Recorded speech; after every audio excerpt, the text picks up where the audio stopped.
కళ్ళకు best friend వినుకొండలో the number 1 opticals Sriranga opticals RTC bus stand ఎదురుగా Jeevalayam complex Vinukonda. Eye checkup కోసం ఇప్పుడే శ్రీరంగ ఆప్టికల్స్ ని సంప్రదించండి. హాయ్, నేను మీ వేలుపులు చెప్పిన సుమన్ టీవీ రిపోర్టర్, గుర్యాల నియోజకవర్గం. నిన్న జరిగిన మా పులివెందుల నియోజకవర్గం అక్కడ జెడ్పీటీసీ అభ్యర్థిగా మరణించిన దానికి అక్కడ జిల్లా ఇన్ఛార్జ్, అదేవిధంగా బీసీ నేత అయినటువంటి రమేష్ యాదవ్పై అక్కడ టీడీపీ నేతలు దాడి చేశారు అని చెప్పేసి వార్తలు చూస్తూ ఉన్నాం. ఇది అదేవిధంగా దాచేపల్లి మండలం వైఎస్ఆర్సీపీ నేతలు, అదేవిధంగా బీసీ నేతలు అందరూ కలిసి కూడా అది ఏదైతే దాడి జరిగిందో ఆ దాడిని ఖండిస్తూ బీసీ నేతలు అందరూ కలిసి ఈరోజు దాచేపల్లి వైఎస్ఆర్సీపీ తరఫున మండల పార్టీ తరఫున ప్రెస్ మీట్ని ఇచ్చారు. ఈ ప్రెస్ మీట్లో ఇలాంటి ఏదైనా ఉంటే సామాజికంగా మీరు బలంగా పోటీ చేయండి, మేము కూడా గతంలో అంతే పోటీ చేసామని చెప్పేసి చెప్తున్నారు.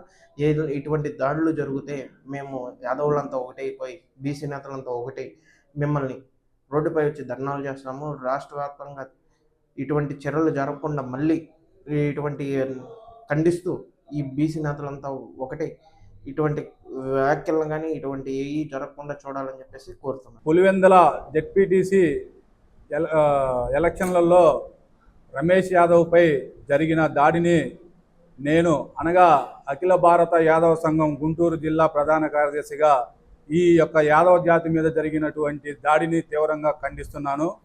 మీకు దమ్ము ధైర్యం ఏదైనా ఉంటే మీరు మీ కూటమి అభ్యర్థులు ఎటువంటి గొడవలు లేకుండా మీరు ప్రజలకి మేలు చేసినటువంటి మీ సంక్షేమ పథకాలు ఉన్నాయి కదా, అవి ఉన్నాయి కాబట్టి మీరు స్వచ్ఛందంగా ఒక ఎన్నికల్లోకి వెళ్ళి మీరు ప్రజలను అడిగి ఓటు అడిగి మీరు గెలుచుకొని తొడగొట్టి మేసాలు తిప్పుకోండి.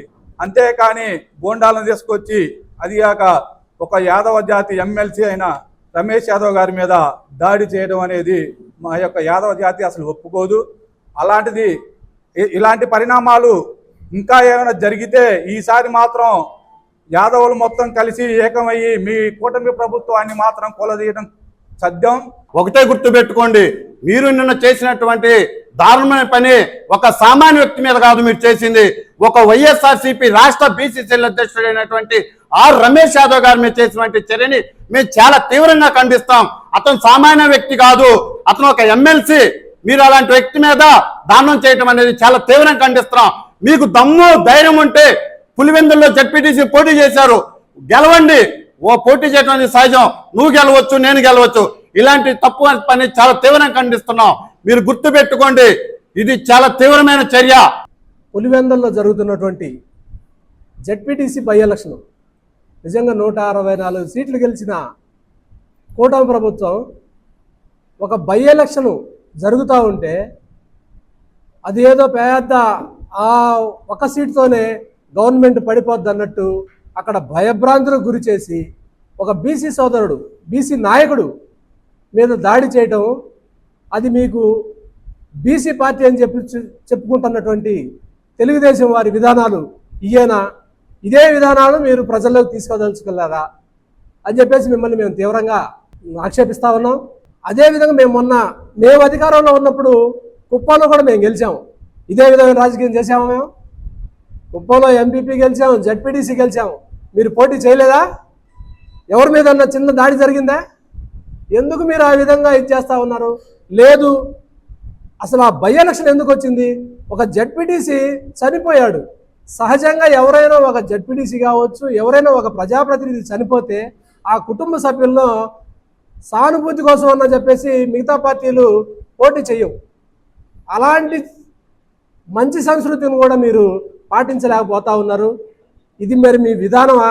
మరి బీసీల పార్టీ అని చెప్పేసుకుంటున్నటువంటి చంద్రబాబు నాయుడు గారు కావచ్చు, మరీ ముఖ్యంగా చంద్రబాబు నాయుడు గారిని మేము అడుగుతా ఉన్నాం.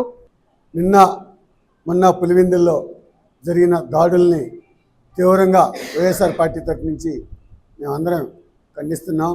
ఎందుకంటే వైఎస్ఆర్ జిల్లాకి ఒక బీసీ నాయకుడు నియోజకవర్గం ఇన్ఛార్జిగా, జిల్లా ఇన్ఛార్జిగా పనిచేస్తున్నారు. ఈరోజు బై ఎలక్షన్ వస్తే బై ఎలక్షన్లో క్యాంపెయినింగ్ పోతే వాళ్ళ మీద దాడి చేయటం తీవ్రంగా ఖండిస్తున్నాం. ఎందుకంటే గతంలో కూడా గత జెడ్పీటీ ఎలక్షన్లప్పుడు మీ నాయకుడు ఏదైతే చంద్రబాబు నాయుడు గారు ఈరోజు సీఎంగా ఉన్నారో ఆ రోజు ప్రతిపక్షంగా ఉన్నారు. ఏదైతే ఎంపీటీసీలు జెడ్పీటీసీ ఎలక్షన్లు బహిష్కరించుకొని పక్కకు తలిగి కొన్ని చోట్ల పక్కకు తలిగి మేలకొండ ఉంది మీరు. ఎక్కడా కూడా మేమైతే వైఎస్ఆర్ పార్టీ తరఫు నుంచి వైఎస్ఆర్ పార్టీ నాయకులు కానీ ఎక్కడా కూడా మీరు పోటీ చేస్తుంటే ఎక్కడా దౌర్జన్యాలు చేయలే. కానీ ఈరోజు కొత్త సిద్ధాంతం తీసుకొచ్చి మీరు దౌర్జన్యాలకి పాల్పడుతున్నారు. ఈ దౌర్జన్యాలకు పాల్పడినప్పుడు ఈరోజు ఏదైతే మా నాయకుడు చెప్తున్నారో జగన్మోహన్ రెడ్డి గారు, ఇవాళ మీరు ఏదైతే నాటుతున్నారో అదే పండుద్ది, కానీ ఒకటి నాటి రెండోది అయితే పంట పండదు. దయచేసి మీ అందరికి కూడా మేము ఈ మీడియా పక్షంగా విన్నవించుకుంటుంది, నాయకుల కన్నా కూడా ఇక్కడున్న ప్రజలు చాలా ఇబ్బంది పడుతున్నారు, ఇబ్బంది పడతారని కూడా మీ అందరికీ మళ్ళీ ఒక్కతర తెలియజేస్తున్నాను. ఎందుకంటే మీకు ఉదాహరణకి గతంలో మేము ఎక్కడా కూడా మీరు పోటీ చేసిన దగ్గర కూడా ఎక్కడా కూడా దౌర్జన్యాలు జరగలే, ఎక్కడా కూడా సాఫీగా ఎలక్షన్లు జరిగినాయి. కానీ మీ ఇష్టానుసారంగా ఇప్పుడు చేసిన దౌర్జన్యాలు ఆ రోజు ఎవరూ చేయలే. ఎందుకంటే ఉదాహరణ మా మండలాన్ని మీకు ఉదాహరణ చెప్తున్నా, ఈ స్టేట్ వైడ్గా కూడా మాకు తెలిసిన నీతి న్యాయం కూడా మీకు చెప్తున్నాను. మా కాడ ఇక్కడ పంచాయతీలు జరిగితే 6 గ్రామాల్లో రాజీకి వెళ్ళిపోయారు. టీడీపీ వైఎస్ఆర్ ఇద్దరి మీద తక్కిన 6 గ్రామాల్లో ఎలక్షన్ జరిగింది. ఎలక్షన్ జరిగినంత మాత్రాన ఎక్కడా కూడా గొడవ జరగల, పోటాపోటీగా గెలిచారు. పోటీ చేయింది ఎట్లా గెలిచారు? పోటాపోటీగా 50 ఏట్లు 20 ఏట్లతో ఆ రోజు టీడీపీ వైసీపీ పోటాపోటీగా ఉంది. అక్కడ దౌర్జన్యాలు చేశామా? దౌర్జన్యాలు చేస్తే ఈరోజు ఆ రోజు తెక్కలపాళ్ళు ఎలక్షన్ జరిగేదేనా? పట్టుపాలెం ఎలక్షన్ జరగలేదా? మీకు ఉదాహరణకి మేము చెప్తున్నాం. మదనపాడు ఎలక్షన్ జరగలేదా? పొందుగల ఎలక్షన్ జరగలేదా?